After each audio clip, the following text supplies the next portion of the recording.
Whoa, before this video even begins, I notice most of my viewers aren't even subscribed, so what are you doing? Hit that subscribe button, ring the bell to get notified about my latest videos, and also smash the like button for good measure. Anyway, enjoy the video! What was Eurovision like behind the Iron Curtain? Well, we'll find out together. Roll titles.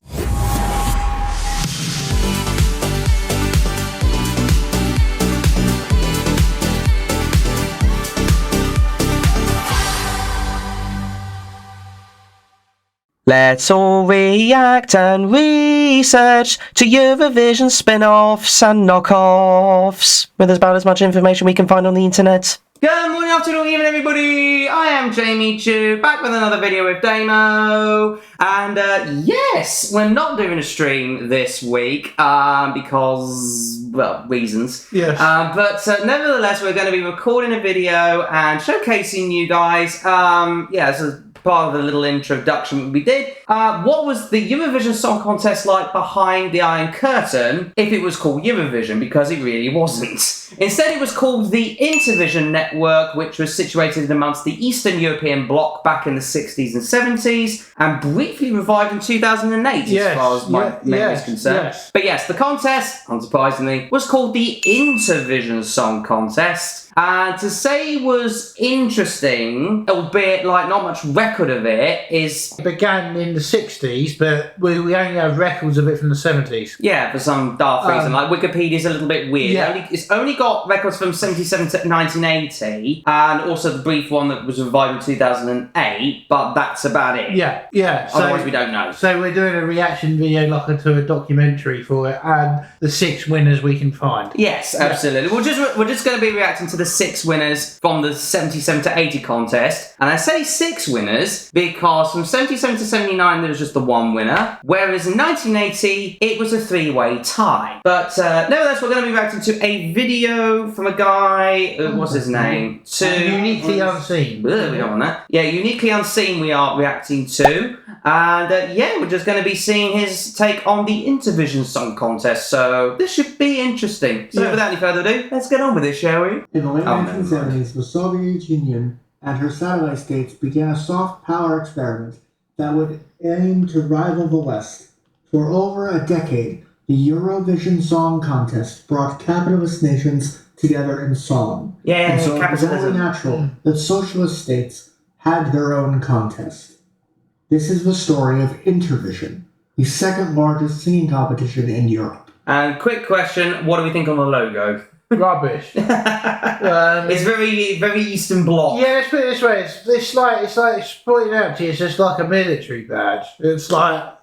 It's basically a hexagon with like 5 stars in the mid. Well, 3 lots of stars intertwined with each other. I'm guessing that says song contest down there. I guess so. Yeah.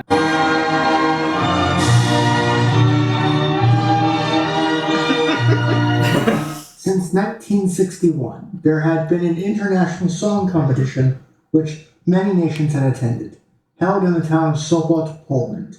Which, by the way, its national flag, or the Sopot flag, it resembles Ukraine, doesn't it? Yes, it does. With a swan in the middle of it. And also, speaking of Sopot, do you reckon that would be a venue for Eurovision if... Poland ever win it? Yeah. Well, they never won it, so I'm surprised. Yeah. That would be funny, wouldn't it? Yeah. The eponymous International Song Festival had allowed artists from both sides of the Cold War to connect for the last 16 years. The Americans, British, and Canadians have sent contestants in the past. Oh. Really? Oh, what? What's the Intervision? There will be a rebranding of this festival to Intervision. Wait. So we took part in the Intervision Song Contest in the 60s, but there's no record of it. Wow. That's Cold War elitism. I wonder what our entries were like. Well, we didn't. Well, as far as I'm aware, we didn't win, did we? All nations were admitted to the International Television and Radio Organization could elect to compete on stage.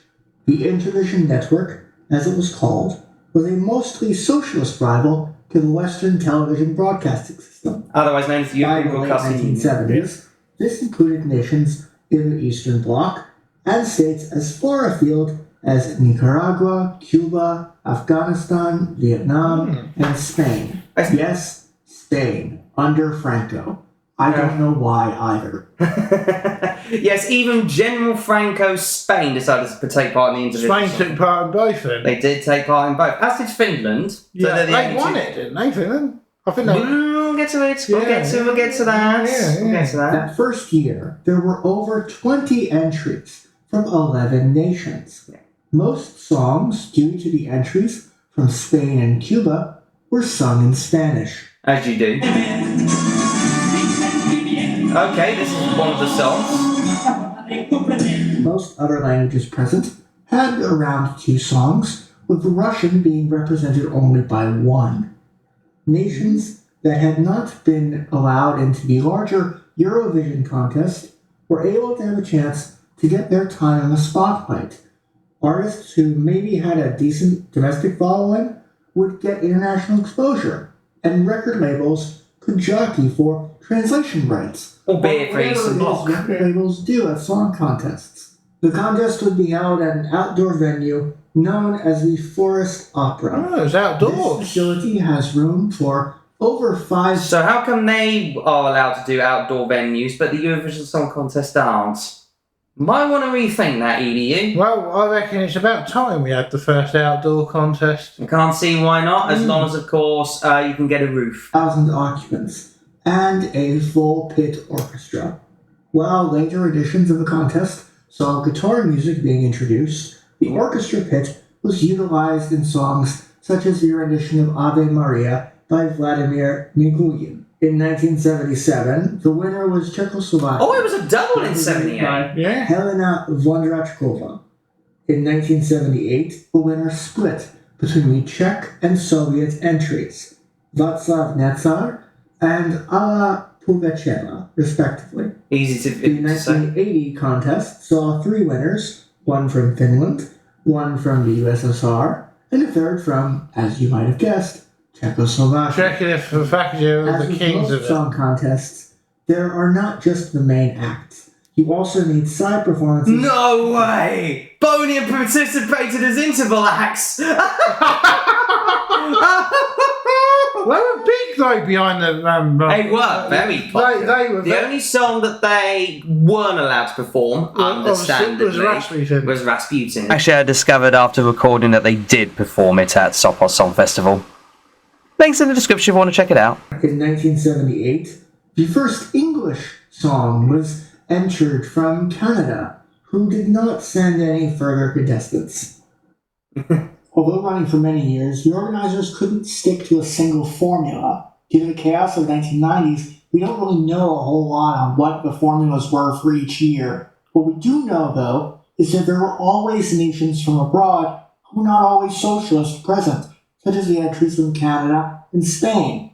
The audience through the Intervision network would reach over 20 countries on 3 continents before it ended, which is where the claim that it's the second largest singing contest in Europe comes from. The contest would come to an end in 1980, with many placing blame on Lech Walesa and the Solidarity movement. But that doesn't feel right to me. Part of me wonders why exactly the contest wasn't simply moved to Prague or like Baltimore, Varna. Yeah, exactly. Countless venues that could have taken up the mantle of Intervision host during the era of goulash communism and the rising living standards. I know that international singing contest is low on the list of priorities, but what made Poland singularly capable of hosting? In seeing this contest, it brings to light an aspect of life that often gets missed in Western press about socialist nations and the history of nations under communism. While, no doubt, there was repression, censorship, and a feeling by many of wanting to leave for the West, popular history is left to regional archives or simply not discussed. The average American, in my experience, believes that something like this, a simple song contest, would be illegal in the USSR. Not for a little while, that's for sure. I mean, it's a bit odd, Why didn't they... If they wanted to copy Eurovision, why didn't they have the winners host it each year? Exactly. If you want to be an absolute spot-on copy... Yeah. Not Sopot, but a spot-on copy... That's probably why it failed, to be honest. The fact it only just went into one area. Yeah. The only entertainment was the evening news. There was a myth for many decades that voting was not conducted by a panel of judges or the crowd or record labels, but instead by magically measuring the electrical output from member nations. Yeah, apparently. The way they voted, in case you didn't get that first time, the way they voted was apparently, it was a public vote, but it was based on whether you turned the light on or not. Why that was a thing, if it was a thing, I don't know. It's a bit of a hard one. How can they just decide how that works? Exactly. It's a bit of a strange voting system. Just measure just as it says on the thing there, just measure the electricity production, comrades. What's the worst that could happen? It's not accurate anyway, but also some people will be like, well, it's not necessarily who's voting, but who's counting the votes. As if Stalin said. Like flicking your light switch on and off. Yeah. With this contest, you were able to hear Western music live on international television. It was a taste of the outside world beyond whatever your borders were, what could happen under the guise of so-called international socialist friendship.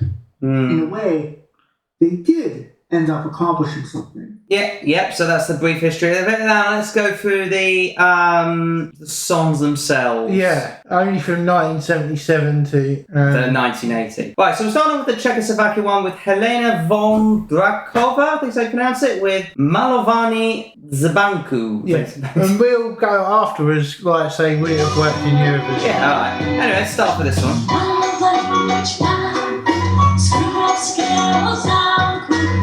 Well, it's very Eastern European already. Yeah, like an Eastern European Irish style.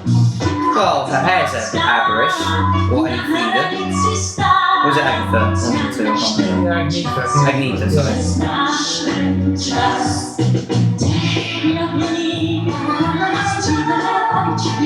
Well, it's not bad, is it? Decent for the 70s. Yeah. Boppy. Yeah. With a hint of slowness. So hot 77.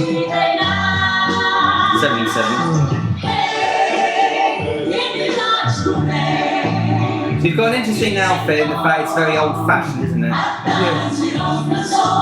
It also reminds me of Long Live Love a bit. Yeah, it is very Long Live Love. Yeah. Very that.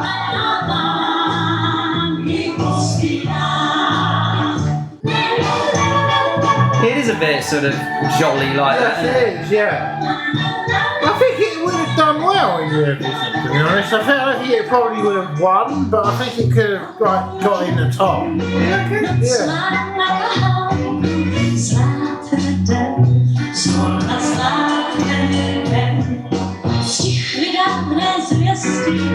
Is this something you want to be constantly listening to on a daily basis? No. Not in modern times. Maybe in the 70s, but there you go. It's definitely off the time. Oh yeah. Why has she got like a big flower thing around her I neck? don't know. And what's that little dream catcher thing around her as well? Do you reckon it would have beaten Brotherhood of Man? Probably not. No. Well, this is 77, so 77 was France on that. Yeah. And 77 actually was rock bottom. Yes, it was. It would have beaten Rock Bottom, to be fair. Well, this one. Yeah. Yeah, it would have got some points.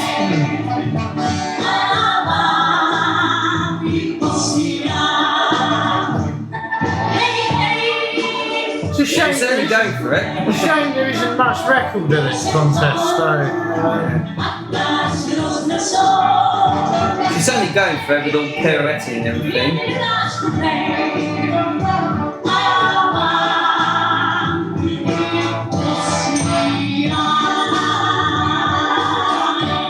I think we're into the big finish.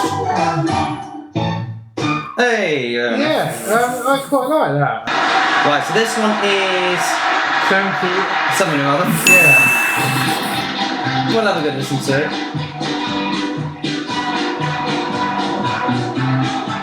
Well, it's very jolly already. Don't trip. Apologies for the poor video quality.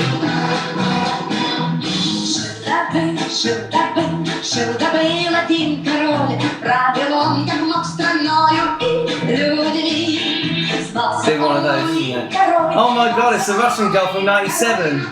Prima donna. No, I don't know if it is, but she looks like her.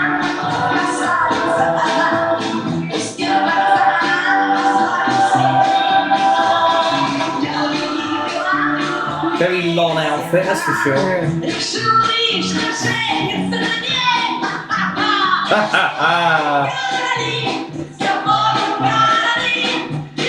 It's a big crowd there, that's for sure.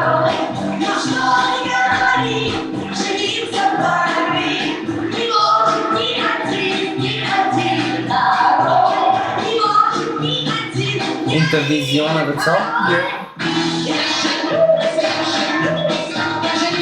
If you think about it, though, the way they stage this, like in the arenas and everything, is like what modern Eurovision is today.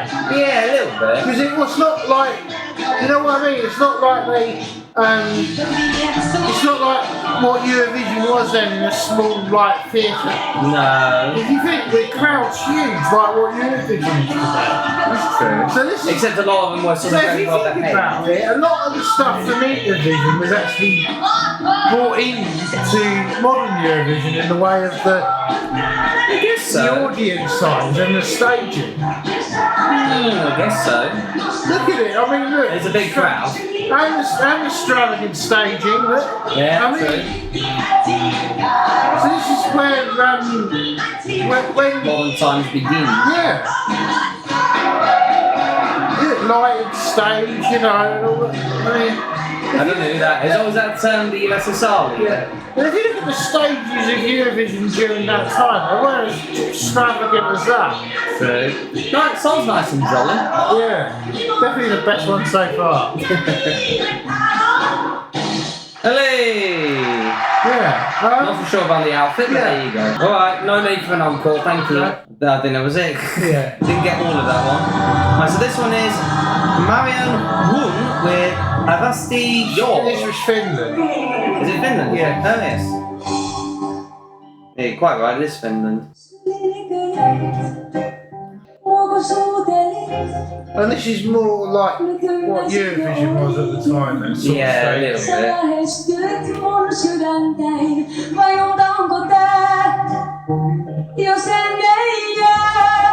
Wow, she can sing.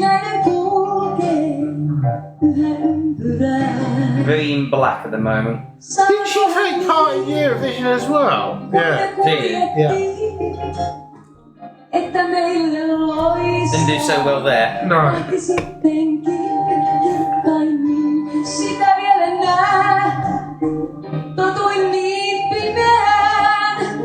She should have used this song in Eurovision rather than the one she took part with. It's certainly more captivating and more listenable. Yeah, and it's more sort of suited to her style. That is true.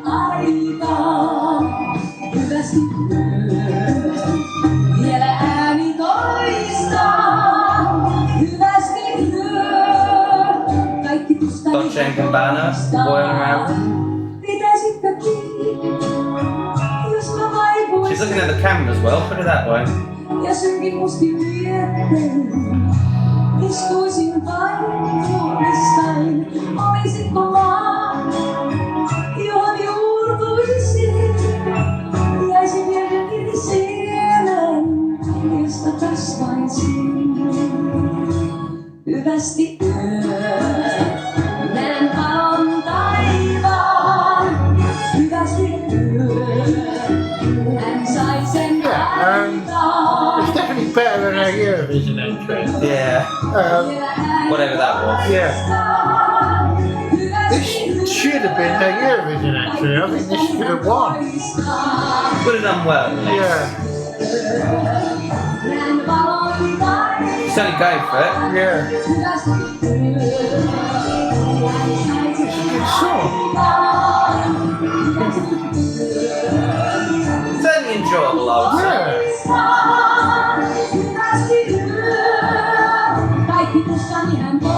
Yeah.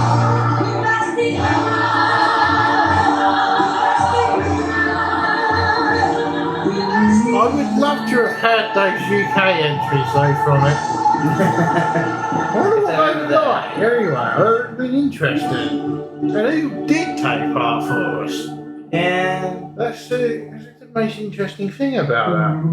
There you go. We can find out.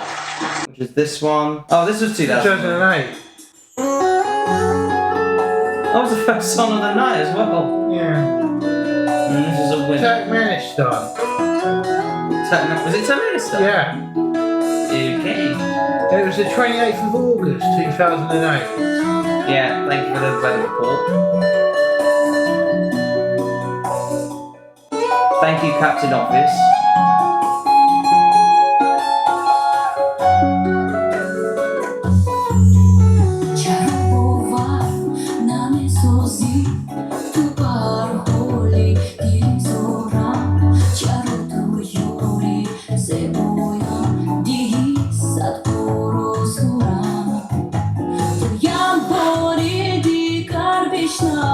It's definitely a modern version of that contest. Yes. You can tell. Oh yeah. Very on the time. Yeah.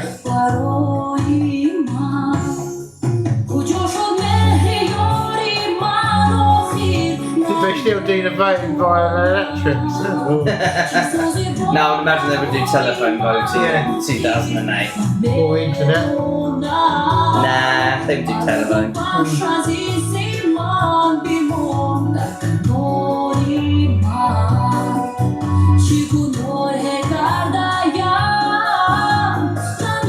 The crowd is still a bit more well behaved. Yeah. It seems to be a smaller venue as well. Yeah, funny that, isn't it? You can see this in Eurovision as well. Could you? No, I'm not. Probably like a non-qualified. No, I'm gonna have to disagree with you on that one. I wouldn't see it in Eurovision. No? Well, there's so many glitter balls in that. Yeah, no.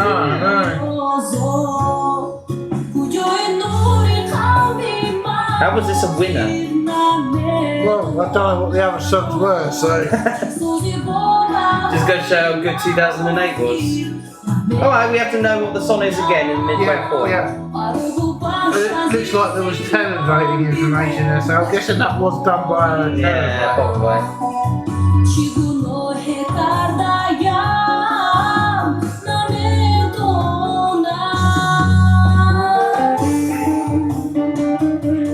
Swaying her hips. No, that's a fan contest. I thought I found one where it showed you like the voting sequence.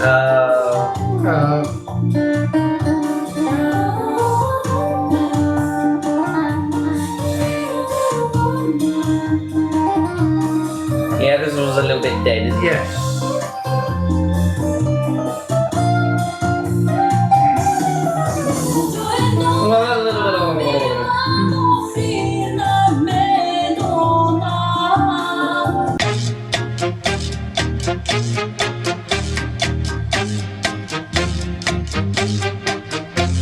Right, so we found another video. Go ahead. It's the history of Eurovision and Intervision. This was done by the BBC, I believe. Yeah, but it was only like 5 minutes. Yeah.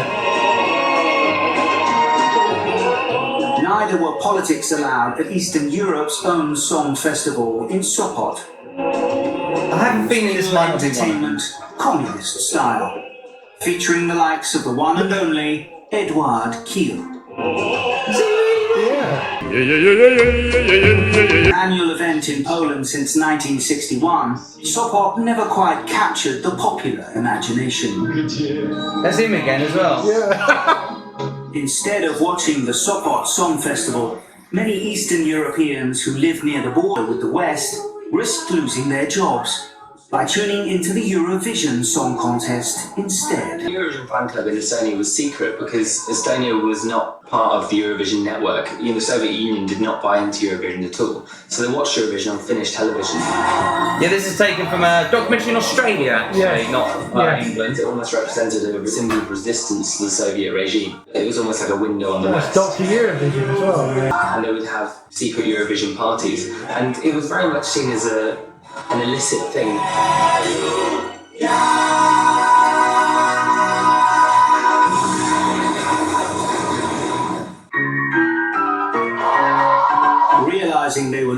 cultural Cold War and falling behind in other struggles like car design, the Eastern authorities struck back. Listen to the night.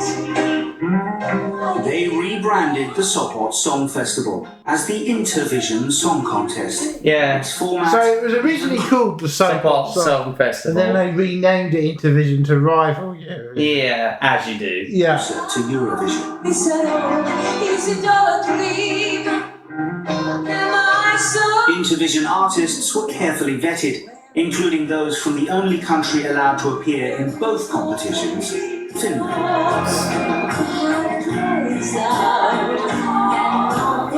I don't think it was the Intervision one. Yeah, I'm Marion Moon. That's it, you know. But I would never have chosen a song that would have offended them. I would never have done that.